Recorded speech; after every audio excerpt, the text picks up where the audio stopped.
جو میرا روحانی بیٹا ابھی خطبہ جماعت کرا رہا تھا، یہ مڈیالہ تیگا کا ہے، اس دفعہ بخاری شریف پڑھ رہا ہے اللہ کے فضل سے۔ پھر میں کسی وقت تفصیل میں کھڑا کروں گا۔ مڈیالے کے جتنے لڑکے کتابیں پڑھ رہے ہیں، آپ نے دعا کرنی ہے اللہ پاک ان سب کو دین کی خدمت کے لیے قبول فرمائے۔ یہ میرا وہ بیٹا ہے کہ اس کی والدہ نے 3 دفعہ میرے پاس قرآن مجید کا ترجمہ، مشکوٰۃ شریف، سراجی وغیرہ پڑھی۔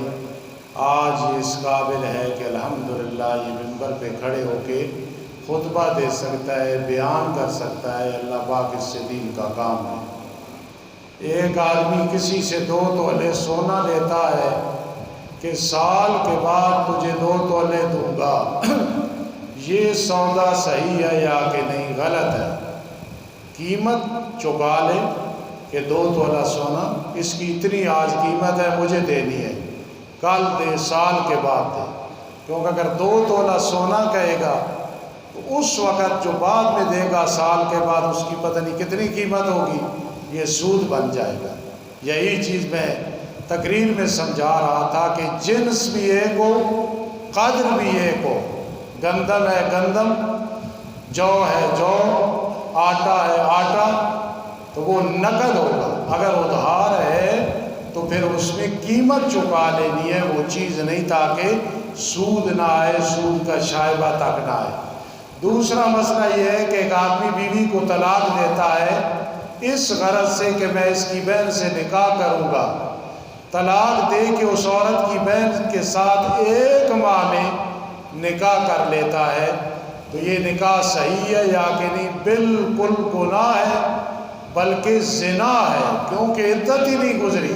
پہلی تو بات ہے طلاق دینی اور نفسانی خواہشات پہ پھر اس کی دوسری بہن سے نکاح کرنا، وہ فوت ہو جائے یا کوئی اور مسئلہ ہو پھر تو اور بات ہے۔ اس وجہ سے طلاق دینی کہ میں اس کی بہن سے نکاح کروں گا، تو یہ تو نفسانی خواہشات ہو گئی۔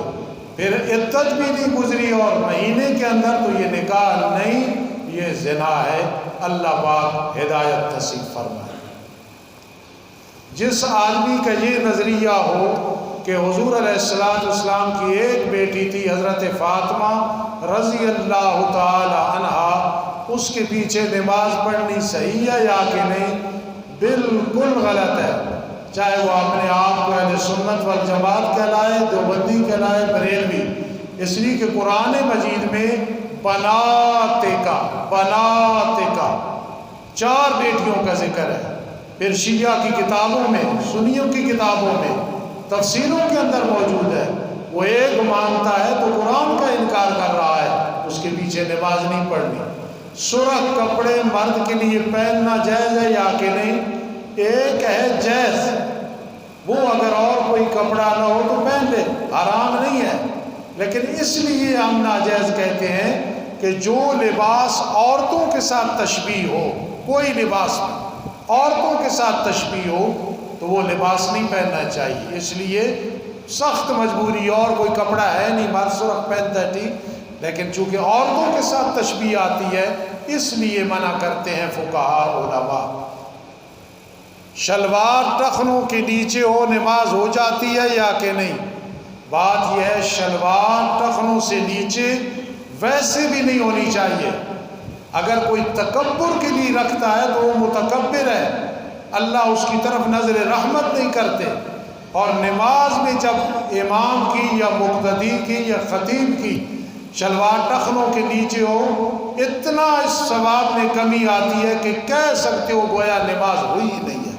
یہ بہت بڑا گناہ ہے۔ ہاں اگر کوئی معذور ہو، جس طرح میرا پیٹ بڑا ہے، بڑی کوشش کرتا ہوں، شلوار ٹخنوں سے نیچے چلی جاتی ہے، اس کے باوجود میں استغفار کرتا ہوں، یا کسی اور کو کوئی اس طرح کی مجبوری ہو، وہ علیحدہ بات ہے۔ کسی صورت میں شلوار ٹخنوں سے نیچے نہیں ہونی چاہیے نماز میں۔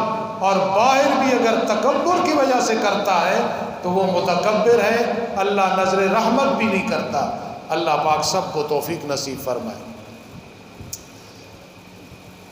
ایک آدمی پینٹ پہنتا ہے گھٹنوں پہ پھٹی ہوئی ہے، منع کیا تو کہتا ہے یہ رواج ہے، یہ صغیرہ گناہ یا کبیرہ ہے؟ وہ بے وقوف آدمی کبیرہ گناہ کر رہا ہے۔ مرد کا جو ستر عورت ہے ناف سے لے کے گھٹنوں سمیت ہے، اس کا ڈھانپنا فرض ہے۔ اتنی بھی جگہ نظر آ گئی اس کے علم میں ہے تو حرام ہے کھلا رکھنا۔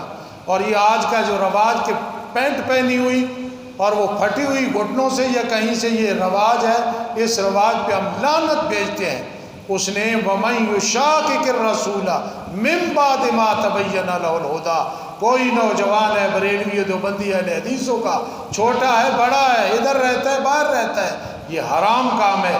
اور سنت پہ ترجیح دینا رواج کو بہت بڑی بدبختی ہے۔ اللہ ہدایت نصیب فرمائے۔ کئی لوگ کہتے ہیں جب مدینہ منورہ میں جاؤ، روزہ انور صلی اللہ علیہ وسلم پہ جب درود شریف کے لیے حاضری ہو، بہت خوش نصیبی ہے، بہت ہی وہ بہار کا ٹائم ہوتا ہے جب نبی علیہ السلام کے روزہ انور پہ کھڑے ہو کے آدمی درود شریف پڑھتا ہے۔ لیکن اس نے مسئلہ پوچھا ہے یہ عقیدہ رکھ کے پڑھو۔ کئی لوگ کہتے ہیں کہ آقا علیہ السلام صلاۃ و سلام سن رہے ہیں، دیکھ رہے ہیں، یہ عقیدہ بالکل غلط ہے۔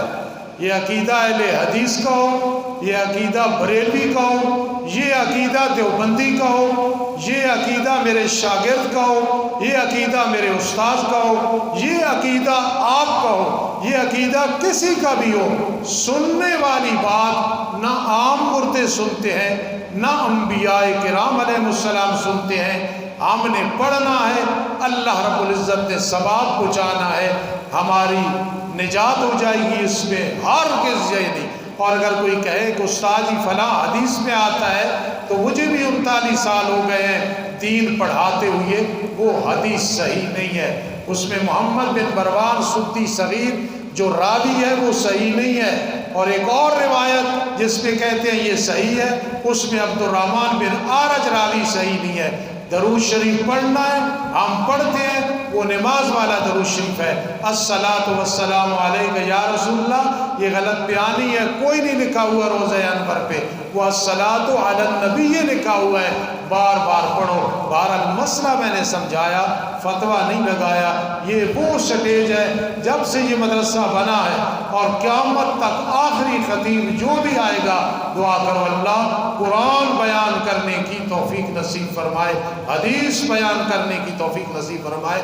نبی علیہ السلام کی محبت کے بغیر تو انسان نہیں ہے، مسلمانی تو بعد میں ہے، لیکن جو بات صحیح ہے آپ نہیں سنتے، انبیاء کرام علیہ السلام نہیں سنتے، عوام نہیں سنتے، خواص نہیں سنتے، شہداء نہیں سنتے۔ لا یسمع دعاکم ما انت بمسمع من فی القبور۔ اللہ عمل کی توفیق نصیب فرمائے۔ الحمدللہ رب العالمین والعاقبۃ للمتقین والصلاۃ والسلام علی رسول محمد وآلہ واصحابہ اجمعین۔ اللہ میں فقیر عاجز اور کئی لوگوں کا مدینہ منورہ میں حاضری کا اللہ ارادہ ہے، مکۃ المکرمہ میں حاضری کا ارادہ ہے۔ اے رب کائنات ہمارے لیے آسانیاں پیدا فرما دو۔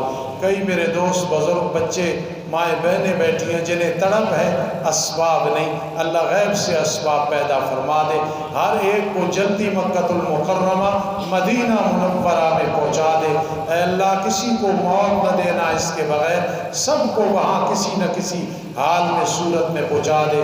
اللہ میرے بزرگ حاجی کبیر صاحب وغیرہ کئی مائیں بہنیں کئی بچے بیمار ہیں، اللہ سب کو شفا عطا فرما۔ کئی طالب علم بیمار ہیں، اللہ شفا عطا فرما۔ کئی علماء بیمار ہیں، اللہ شفا عطا فرما۔ اے اللہ ہمارے وطن عزیز کی حفاظت فرما، جہاں کہیں قرآن مقدس اور نبی علیہ السلام کی گستاخیاں ہو رہی ہیں، اللہ ان لوگوں کو تباہ و برباد فرما، نشان عبرت فرما۔